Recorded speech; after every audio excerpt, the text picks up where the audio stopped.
ఈనాడు దావీదు లేరండి. నాకు ఏ తప్పు చేయనోడు, ఏ పొరపాటు చేయనోడే కావాలని దేవుడు అనడం లేదు. మనలో పాప నైజం ఉన్నది, మన ద్వారా పొరపాటు జరుగుతాయని దేవాది దేవునికి తెలుసు. మనం మంటివారమని ఆయన జ్ఞాపకము చేసుకొనుచున్నాడు.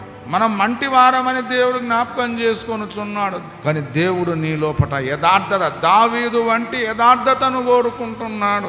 దావీదు నాతాను ప్రవక్త వచ్చి వేలెత్తి చూపెడితే ఉపవాస దినమును ప్రతిష్ఠించుకొని ప్రార్థన చేశాడు, కన్నీళ్లు గార్చాడు. దేవా, హిమము కంటే తెల్లగా నన్ను కడుగు ప్రభువా, రక్తాపరాధము నుంచి నన్ను విడిపించు ప్రభువా, నీ పరిశుద్ధాత్మను నా నుండి తీసివేయకు నాయనా, సమ్మతి గల మనస్సు నాలో తిరిగి పుట్టించు ప్రభువా, రక్షణ ఆనందము నాకు తిరిగి దయచేయి ప్రభా. ఇవన్నీ పోగొట్టుకుంటావు పాపం చేయబట్టి.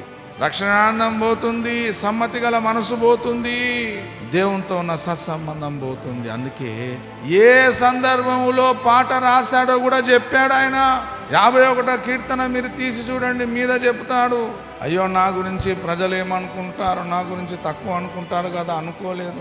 దావీదు బత్షెబా యుద్ధకు వెళ్ళిన తరువాత నాతానను ప్రవక్త అతని యుద్ధకు వచ్చినప్పుడు అతను రచించిన బత్షెబా దగ్గరికి వెళ్ళినాడు, పొరపాటు చేశాడు, తప్పు చేశాడు. దేవుడు కృప కలిగిన దేవుడు కాబట్టి నాతానను పంపినాడు, ప్రవక్తను పంపినాడు. ప్రవక్తను పంపితే దావీదు ఏం చేశాడు, ఉపవాస దినమును ప్రతిష్ఠించుకొనడమే కాదు, పాట కూడా రాశాడట. ఈనాడు క్రైస్తవ సమాజం ఈ స్థాయిలో ఉందా?